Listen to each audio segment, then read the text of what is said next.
How are things? I'm at work. It's crazy. It's good. You're at work right now? Yeah. Funny, so am I.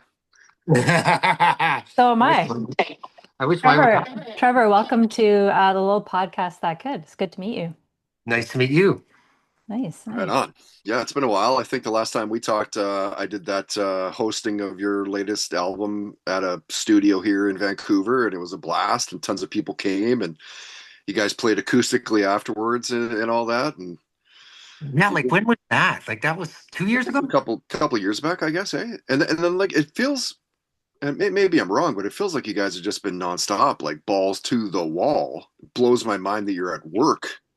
Yeah, like I work at the Sioux Valley Dakota Nation, so it's lunch, just about lunch hour here.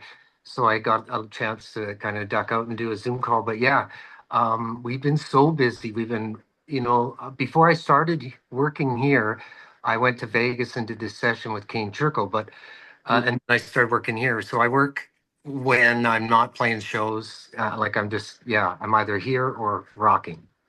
Right. Right. So Trevor, you actually work as a psychiatric nurse. Is that right? Yeah, I went back to school like gosh, 2016 is when I graduated. So 2011 I went back.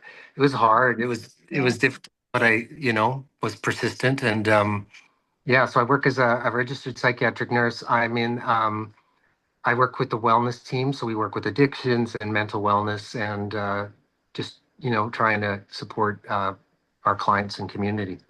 Right. Right. What was the yeah, I guess inciting factor for you to go back to school in that area? What was the impetus? Yeah, I was living, I was actually living in Agassiz at the time. And I'd moved into this place. I was like, I got this wicked deal on this house out there. And we moved in there. I was like, why is it so cheap? But we moved into Copland. It was like everybody there was a police officer or something. And somebody there mentioned that the jail was looking for psychiatric nurses. And I was not interested in working in a jail, but I was like, I remember somebody had mentioned before, like, hey, I'm taking this course, going to become a psychiatric nurse. And so I just did some research and it sounded so interesting. And let's face it, I mean, in the world of rock, it's not too far removed from the world of mental unwellness, like so there's a lot of correlation between creative people and mental illness. And so it was a good fit. And I really I really enjoy the work. Good for you. Yeah. It's definitely not an easy field to work in every day, I would imagine. No, not at all. Not at all. No. A lot of challenges. And it's interesting because like the when I was at school, we talked a lot about trauma informed care and trauma informed practice. But when you're actually out in the field and seeing it in action, it really is a tremendous impact on, this residential school thing that impacted their great grandparents and then the grandparents and so on and so forth. It, it just has sort of moved down generationally and Mm, created so much trauma for these children to live through and to survive. So it's a challenge that way because there's a lot of past healing that needs to be done in order to move forward. right. For sure. Generational trauma is rampant, I'm sure. Hmm. So are you currently writing stuff? Like how does that work? Back to the tunes and stuff. Like are you constantly writing or It's starting to be that way. Like there was a time there where I didn't write at all, which was weird, and then now I'm working on it like all the time, and it's interesting because it's a different dynamic now with my job, the way that the things that I see and I work with. There's personal elements to the music, but then there's also like a lot of stuff that's just from what I see in my work and that impacts my life, directly from work. So, yeah, I mean, it's a great outlet for me to have this musical outlet to get rid of some of the stress, but it's also a necessary outlet, I guess. Right. Has that always been part of your songwriting process, drawing from real experiences, or how much of it is creative, or is it a mix of both, or? I think it's really interesting. So, um, I don't know when this started, but I went to Ray Davies from the Kinks at the Vogue when I was living in Vancouver. His, it was like, what was that thing that they used to do on MTV Unplugged? It was the Unplugged series, where they kind of had, or storytellers. They would tell a story about what the songs were about. Anyway, he said that a lot of those Kinks songs, he was like writing them about his brother, like, that brother of mine, or a no good dirtbag. And then when he kind of went over and analyzed it all later, he was like, actually, I think I was writing about me. And kind of that whole process of the subconscious. So I think that sometimes we think what we're writing about and what we're writing about maybe evolves over time. Like, yeah. So I do put in a lot of personal stuff. Obviously, it's I don't ever sit down, like, I don't know how people do this, and I envy the ability to sit down and go, okay, I'm gonna write a song about cutting the lawn. And then you just write, like, that's not how it works. Like, I need to be available. I get some music or I get a chord progression, and then I just need to sit and be available for the songs to sort of come to me. Um, that's that's my process, and whatever it is that's in my mind at that time that fits with that musical kind of chord progression is kind of how it works. Like, it just happens. And how has that changed over the years? Certainly, especially after losing Ziggy, has that changed the way that you approach songwriting now? Absolutely. Like, Ziggy was like a fountain of music, just like always. Music, music. Here, Trevor, take this, listen to this, listen to this. Now, without him around, it's a lot different. But there's still lots of sources. I still have lots of people that I work with and try and collaborate with. But Ziggy definitely, we spoke the same language, and it's hard to find that. It's not. I don't think it's unlike a marriage or a very significant interpersonal relationship, because you work so closely together, and sometimes when you're with somebody, it works, and sometimes it doesn't, and you can't explain it. And with Ziggy, it worked really well, and we always seem to connect and make songs work. Yeah, and you still feel them. Hey, like the last time we talked, you'd mentioned something to cleaning up your motorhome or something, and you look down and it wasn't there before, but suddenly you look and there was like a keychain or something like that that you'd found, and Yeah, like, it always seems to happen. Like, I will be like, this was my son was sitting, so this is the motorhome that we use for band stuff, and we had cleaned it out. We were gone on a few camping trips, and then, so this thing has been gone through a million times. And Benny sits down in the passenger seat. He's like, "Ow!"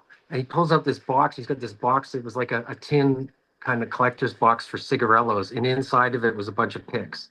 And it was just sitting on the seat. And it's like, where did that come from? Come on. And and like, after we were playing this show just this last weekend in Penticton at Peach Fest, and a whole bunch of stuff was going crazy with my flights. They lost my luggage. I had to do the show in the clothes I slept in. It was crazy. And all this was going on. I was like, ah. And I was walking across the street to go to the venue. And I don't know if other people believe this or whatever, but I always think that the dime is kind of a sign that your ancestors are kind of looking out for you, whatever. If you see a dime in a weird spot. And this dime was sitting on the curb, just right in the center of where I crossed. And I'm like, thanks, Zig. Like, quit stealing my luggage, you bastard. love it. Funny. That's funny. Growing up, we talked a little bit about influence, like who were your prime influences and what got you into music in the first place? It's so weird because I don't have any older siblings, so um, I kind of like didn't inherit this record collection or able to sit down. Like, my cousins would play me stuff like Elton John and the Zeppelin and all that stuff, but I didn't have that collection. But my mother was very musical, and she was always like just randomly singing around the house, like just break out into song for no reason. Mm. And that's sort of, I think, what led me to the musical thing. And then it, I really wasn't that, like, thinking that that was going to be my vocation or something that I was interested in until I got just in the last year of high school, kind of going into university. I started to kind of get interested, and then in university, I met a couple people, and we started jamming. And next thing you know, was quitting university to pursue music full time. And it's interesting too, because like I didn't know that I kind of had this instinctually, kind of could tell I don't know, was able to write songs. But the first song that I ever wrote with these guys from Winnipeg, it won the 92 City FM Battle of the Bands thing, and Tom Cochran was the judge. And so, like, the very first song I wrote won a Battle of the Bands. So I figured, well, maybe I should keep doing this and see where it goes. No kidding. Eh? Turned out And okay. for Yeah. the early Econoline Crush stuff, you know, you get into like Wicked and All That You Are and all that. What were some of the songs that came so fast? You're just like, man, it's pouring out of me. It's wild because, like, yeah, there was All You Are was written really fast. There was let's see, some stuff. Even it's interesting. Like, I had the music for both Sparkle and Shine and Home for a long time. Had some kind of melody, and it was like there was nothing, and then there was everything. Like, it was with Sparkle, it was the Spin article about Shannon Hoon, where they were talking about, like, the massive success of that bee song thing with the video with him in the bee costume, and then the second record coming out for Blind Melon, and it kind of stalling, and they didn't know what to do, so they forced him out. So that article was in there about how they forced him to go on the road, and subsequent passing, from the drug overdose or whatever went down in the bus. Um, that As soon as I read that article, I was like, boom, Sparkle and Shine just came out. Like, the lyrics and melody were really fast. And same thing with Ziggy had this song. The reason it says All That You Are times three was that Ziggy had this song called Girls, Girls, Girls times three. And we were like, dude, like, Motley Crue has Girls, Girls, Girls. And he's like, no. So anyway, I took the music and created All That You Are with what he had done with as an arrangement for Girls, Girls, Girls times three. Nice. That's funny. So, do you find as a band, is your songwriting process collaborative, or do you each kind of come to a meeting of sorts with stuff, or how does that go? It used to be very collaborative. Used to be like all of us in a room, and but as you become, further down the path of adulting, there's no, like, I live in Manitoba, and these guys live in Vancouver, so it's a little less collaborative. It's more of like the last record I did with Ian Alexander Smith. We worked on some of the stuff that I'd worked on with Ziggy, some of the stuff we came up with on the spot. I think it just depends now on the situation. The last thing that we did, like, that I did, these two new singles that we have coming out right away, they were just myself and Kane Churko in the studio, and just listening to some of the ideas he had, and seeing what I connected with. And then when I connected with it, to just, we just ran with it. I just hopped on the mic and away we went. It was fast. And with Kane, I think we did 3 songs in 5 days, Mhm. so it was very quick. 2 of them completed, and then one still sketched. Yeah. I guess modern technology kind of allows for that long distance collab now. Is it a lot easier that way? It's wild because, like, as much as I could probably do it that way, I'm still really vibey. I still rather be in the room. Um, People can't, and I think that's why I work as a psych nurse as well. Like, why? Because I watch body language and stuff, and people can't hide with their body if something isn't working, and they can't hide with their body if it is working. Like, they can say certain, keep trying, sounding good, but you can kind of tell, like, no, I'm going way down the wrong path. So I love to be in the room with a person. I like to be there and see their entirety. Like right now, you can't see what my legs are doing. You can't see a lot of stuff, and so we don't know how I'm sitting on the chair. You don't know a lot of things, and every factor in your physical positioning and stuff plays a role in what you're thinking, and it's readable. And I think Trevor's trying to tell us he's not wearing any pants. you Join the club. can tell what I'm doing out here, doesn't he? No, it's so. Eyes up here, bro. Eyes up here. I like to be in the room. I like to be in the room, and I haven't had a long distance songwriting success yet. Maybe if I do, that would help, but I haven't yet. Yeah. And maybe talk a bit about working with Kane Churko, and um, you've worked with some huge people over the years. Bob Rock being one of them. Like, how does that differ working with Bob Rock versus Kane Churko? Well, it is, yeah, it's different, definitely. Like, in Kane's dad is Kevin Turco, and so between the two of them, they've done a lot of music. They worked a They're lot, huge. yeah, with Ozzy, with Five Finger Death Punch, with In This Moment, all these different bands. What I find the similarities between, say, Bob Ezrin, Bob Rock, Kane, Kevin, all these guys, they're very like um what is a good word, curmudgeon or something. It's like they need to get it done. There's no screwing around. It's just boom, boom, boom, boom, boom. And I love that. You know, there's a certainty to their thinking. There's a strength in their knowledge. And Kane has now been involved in making music for so long that he's just like the old dogs in the game.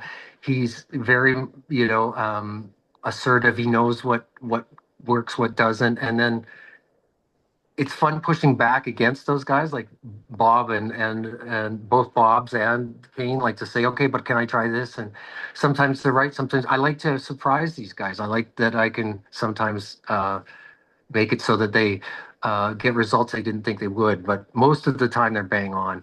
And like with Kane and Bob Rock, both of them, play guitar, very good musicians. So they can there's that other factor in there. Like they've been in bands, they play guitar, they have this skill set that's over and above some other producers and engineers. So it's a pleasure and it's been a privilege to work with all these different characters. It's just it's a lucky thing about having this career. There's not a lot of upside sometimes, but getting to be in the room with some of the greats and working on music with them is a tremendous blessing. Yeah, it's old dogs working with old dogs. Super cool, man. When do you think you'll have new Econoline Crush ready for us? Well, we have a brand new single. I'm flying out this Wednesday to do a video in Vancouver partially at the Rickshaw, partially goes with this concept. The first single is called New Gold Magic. And it's funny because Kevin was teasing me in Vegas. He goes, "Why is this a credit card? What is this?" But it kind of is that feeling, I think, that when you feel like you can feel momentum is turning the corner, when you start to get your mojo back, when you start to get your swagger back, there's sort of this new gold magic. And that's kind of what the song's about.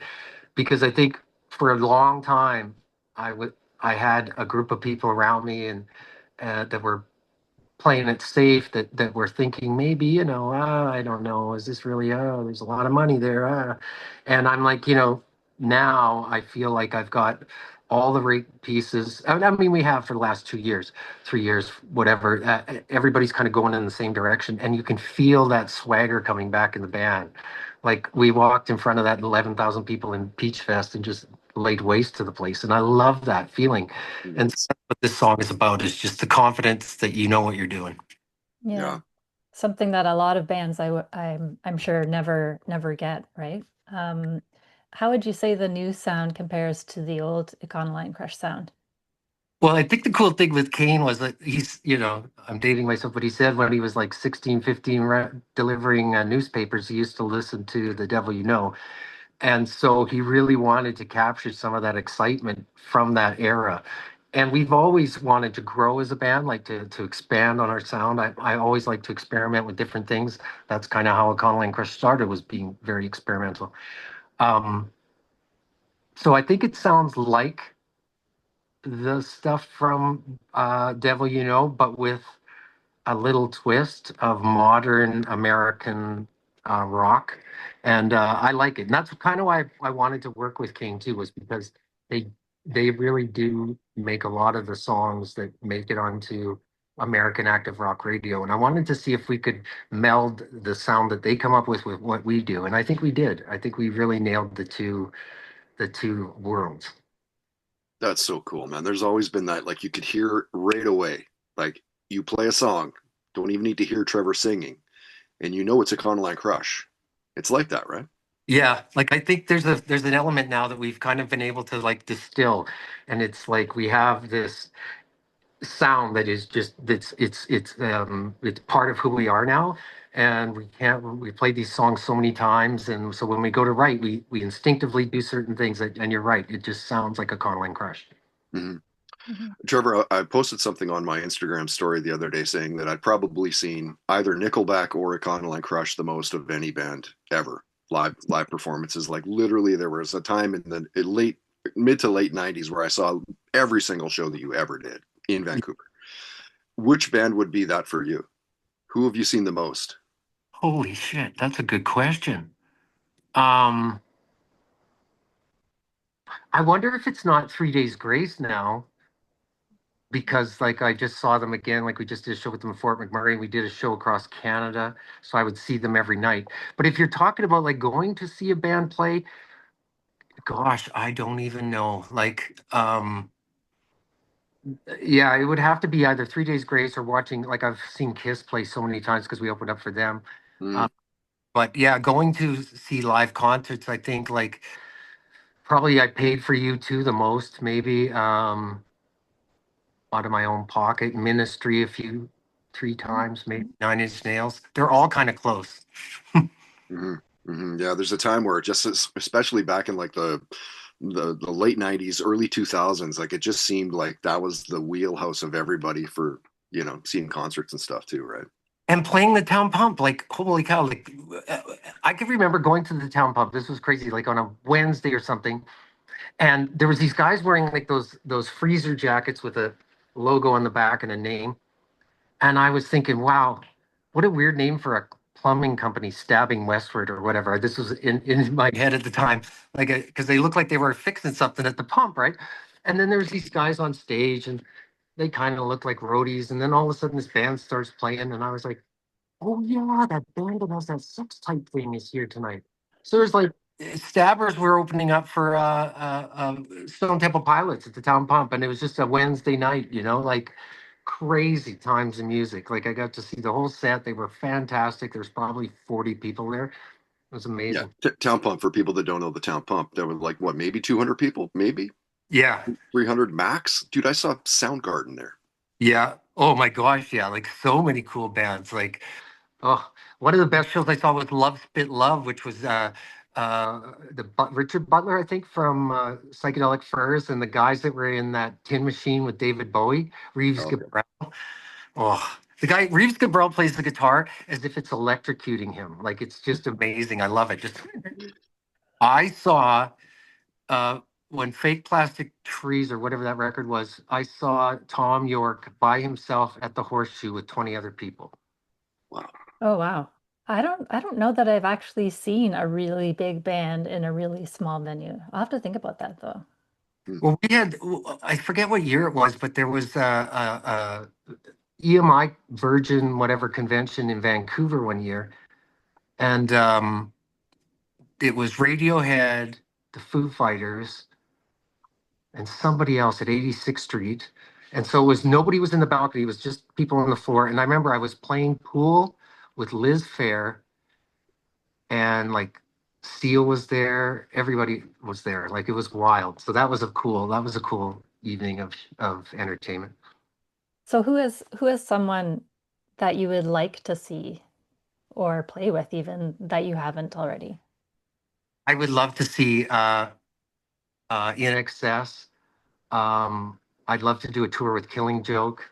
Um, I like I like this band Colony House out of the States. I think they're really cool. I'd love to see them play. And I like this band out of Nashville called Coin. I think they're pretty inventive. I'd love to see those guys play.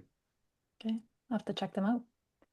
You talked a little bit about playing at a festival a few days ago, and so I'm curious as to how audiences have changed from the 90s till now.